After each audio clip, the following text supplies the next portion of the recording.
back to our channel. We are the Canadian couple. yes, and hi. So last year, if you remember our video Wood and Ready, you saw that we filled up the woodshed, which is behind us, and we chopped everything that we had from last year, and we had to order some more. Yes. So the good thing is we did. Bad thing is it's much larger diameter than what you see behind us. Yeah, it's so hard to cut. And so what we decided to do is we decided to have a little project with me and the boys. As you can see, some of the logs that we got are pretty massive. A little bit hard to process into firewood without a splitter. We do everything by hand. We use a chainsaw, but we split everything by hand. So the big stuff we're gonna use is firewood. If we find any straight ones that are around the diameter 8 to 10 inches, we are gonna cut it into a log cabin. So that's gonna be our project for this winter, is we wanna try and build a log cabin, and hopefully by the middle of next summer, maybe we'll have something that we can walk into. So the price on this is about $110 per cord, and also another $900 shipping from north of PA to just south of Vanscoy. If you're getting normal sizes of logs, which are anywhere between 4 inches and 10 inches, it's about $90 a cord. They didn't have any of that available. All they had was this larger stuff for milling logs. So I had to pay a little bit more, but I think in the long run, it'll give me just as much heat as the small stuff.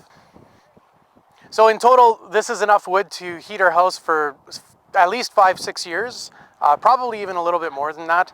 The first load that I got was about 6 years ago, and it was all smaller stuff, and it's heated our house up until, well, this year as well. So it'll be 6.5-7 years worth of wood to heat our house. So I'm gonna take these two strapping lads, and are you guys gonna help me build this, or are you just gonna not do it? I'm gonna help. He'll say he probably will, but he won't. You wanna help? Yeah. Hey, we don't have to do it on minus 30 days, but how about... I'll help. Okay. On minus 30 days, he'll help. Okay. So this is a weekly occurrence. We fill up the wood box inside the house, which gives us about enough wood for a week, maybe a week and a half, depending on the temperature outside. So we get the kids to fill it up, deliver it to the window. That's all right. You're not relevant anymore. You are strong. You're not relevant anymore, Dad. You should do a video on when we try to do the world's biggest log. And take 4 hours to fill.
You put your wood stove in the basement. One thing that you'll find is if you allow your chimney to get cold, sometimes you'll find that it's back venting, making up air as a negative pressure system in your house is pulling the air from wherever it can make it up.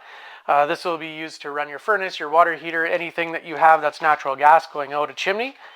So the only way that we can deal with it is we have to force that air to start going back up the chimney. So what we have to do is we have to increase the amount of air in the house, and then we have to push the hot air up the chimney. So I put this wood stove right beside the window for ease of loading wood, as well as for this issue where I can just open the window, which allows more air to come into the house. And then we're going to put some heat into the chimney to make the smoke go up.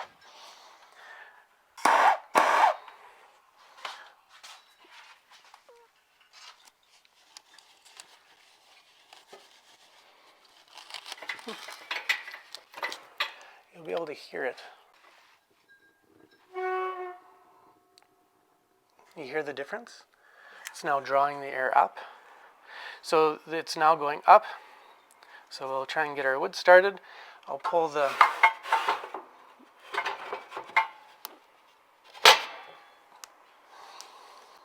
and you can see all the smoke is staying inside the stove now. If it wasn't back venting, I would just use my torch and start the wood.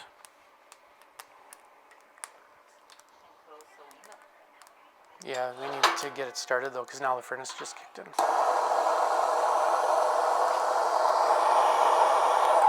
So when you do start your fire in the stove, if you're using kindling, then you'd put your smaller stuff building up to your bigger stuff. Wranglestar has a good video where he said the Swedish model is you put the small stuff on the top, start it up, and it burns through the big stuff on the bottom. I typically,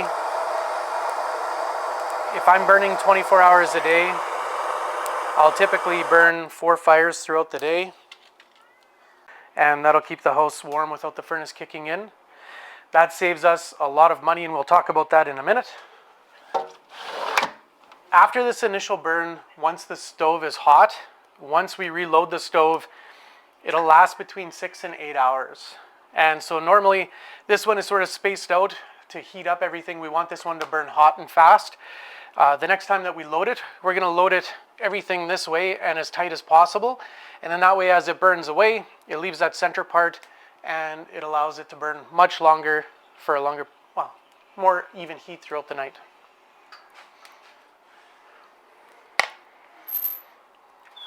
If we did the math, right now our electricity is around $80 a month equalized for the year. Our natural gas is $68 equalized for the year.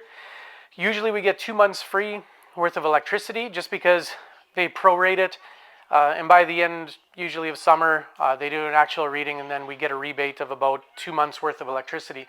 With the natural gas, it's about the same thing. We get about 1 month free. So $70 a month, 12 months out of the year. Most people don't realize that when you equalize your payments in Canada, it's making up for the fact that in the wintertime, you might be spending $600 a month heating your house when it's minus 40. Whereas for us, it's relatively cheap. Each time that we load the stove, it saves us huge amounts of money because when it's minus 40, the furnace does not kick in at all. We talked a little bit about the cost of the wood, $110 per cord and $900 shipping from north of PA to where we are. That works out to $2,660. Now, is that worth it? If you look at the amount of money that we save on electricity and natural gas, I do believe it is worth it. That amount of wood will give us heat for about 6 years in the house. Now, if we're burning 24 hours a day, the furnace does not kick in at all, even when it's minus 40 outside. Usually I'll have to wake up one time in the middle of the night to stoke the fire, but other than that, it is burning 24 hours a day. Plus, having a Chinese grill in the house, we never let anything go to waste. So using a wood stove, the house actually becomes quite a bit drier than a normal house. Our humidity sometimes can get into the 40s, sometimes even less. So we take advantage. We have a drying rack right here where we dry a lot of our clothes. Now, if you are going to be drying your clothes beside the fire, the one thing that you're going to want to do is if they're completely bone dry, if they're going to be stiff as a board, you're going to want to throw them back in the dryer with a damp towel for about 5 or 10 minutes just to get them to soften up. If you don't, they're going to be like wearing cardboard. I don't know if this towel is sort of a perfect example. Sort of. So we would put a load full of towels back into the dryer with one wet face cloth for about 5 or 10 minutes just to loosen them up, and then everything's fine. Hi, thanks for watching our channel. We are The Canadian Couple. Yes. We'll see you next time. Yeah, see you next time. Please subscribe us if you like our video. Bye-bye.